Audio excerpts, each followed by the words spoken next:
पूरा देश कोरोना की दूसरी भयानक लहर से जूझ रहा है। ऐसे में तेजी से वैक्सीनेशन पर जोर दिया जा रहा है। इसी वैक्सीन की किल्लत पर अब केंद्र और राज्य सरकारों में आर पार की लड़ाई छिड़ गई है। दिल्ली के deputy chief minister Manish Sisodia ने वैक्सीन सप्लाई को लेकर बड़ा आरोप लगाया है। बीजेपी की तरफ से प्रवक्ता संबित पात्रा ने इन आरोपों का जवाब दिया है। सबसे पहले आपको सुनाते हैं कि मनीष सिसोदिया ने वैक्सीन को लेकर केंद्र सरकार पर क्या आरोप लगाया। दिल्ली सरकार ने 1,34,00,000 वैक्सीन की डिमांड की थी। ये मैं पहले बता चुका हूँ। 67 लाख वैक्सीन हमने कोविशील्ड से मांगी थी और 67 लाख वैक्सीन हमने कोवैक्सीन से मांगी थी। कोवैक्सीन ने कल हमें चिट्ठी लिखी है। उन्होंने कहा है कि साफ साफ कह दिया है उन्होंने कि हम वैक्सीन नहीं दे सकते हैं क्योंकि हमारे पास में वैक्सीन उपलब्ध नहीं है।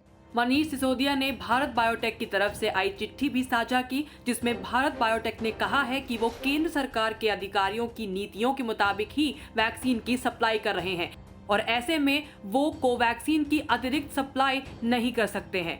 साथ ही दिल्ली सरकार ने मांग की है कि केंद्र सरकार वैक्सीन को विदेशों में भेजना बंद करे ताकि पूरे देश की मांग को पूरा किया जा सके। केंद्र सरकार की भी जिम्मेदारी है इंटरनेशनल मार्केट में जहां भी वैक्सीन उपलब्ध हो, जो भी वैक्सीन इंडिया में अप्रूव की जा सकती हो उसको अप्रूव करके इंटरनेशनल मार्केट से लेके देश में उपलब्ध कराएं। राज्य सरकारों की जिम्मेदारी रखें कि जैसे ही वैक्सीन आए वैसे ही 3 महीने के अंदर अंदर राज्य के हर एक व्यक्ति को वैक्सीन लगा दी जाए।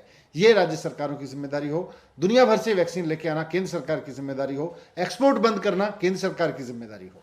अब दिल्ली सरकार ने मांग की है कि वैक्सीन को लेकर केंद्र को एक सही नीति अपनानी चाहिए जिसमें सभी को वैक्सीन उपलब्ध करवाई जा सके। इसके अलावा केंद्र सरकार को वैक्सीन को विदेशों में भेजना बंद करना चाहिए ताकि अपने देश की मांग को पूरा किया जा सके। इसके अलावा कांग्रेस ने भी टीकाकरण को लेकर मोदी सरकार पर सवाल उठाए हैं। राहुल गांधी ने ट्वीट किया, सकारात्मक सोच की झूठी तसल्ली स्वास्थ्य कर्मचारियों और उनके परिवारों के साथ मजाक है जिन्होंने अपनों को खोया है और ऑक्सीजन, अस्पताल, दवा की कमी झेल रहे हैं। रेत में सर डालना सकारात्मक नहीं, देशवासियों के साथ धोखा है।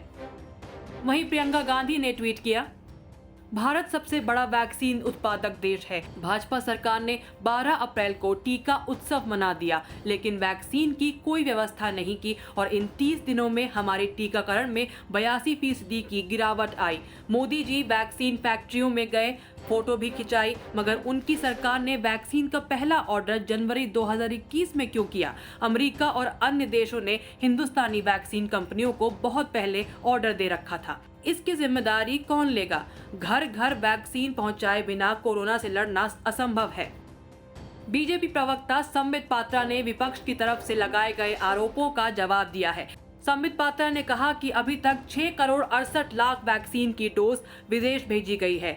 इनमें से 1,07,00,000 मदद के तौर पर दी गई हैं, जबकि 84% को बाध्यताओं के कारण भेजा गया है। नेता है कांग्रेस राहुल गांधी, वो एक भ्रम की स्थिति उत्पन्न करने की कोशिश कर रहे हैं, खास करके वैक्सीन को लेकर, टीका को लेकर।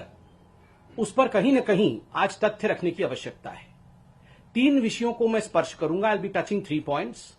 नंबर 1, ये जो भ्रम फैलाया जा रहा है कि अपने बच्चों को हिंदुस्तान ने टीका नहीं दिया और 6.5 करोड़ टीके जो हैं एक्सपोर्ट कर दिया, विदेशों को दे दिया।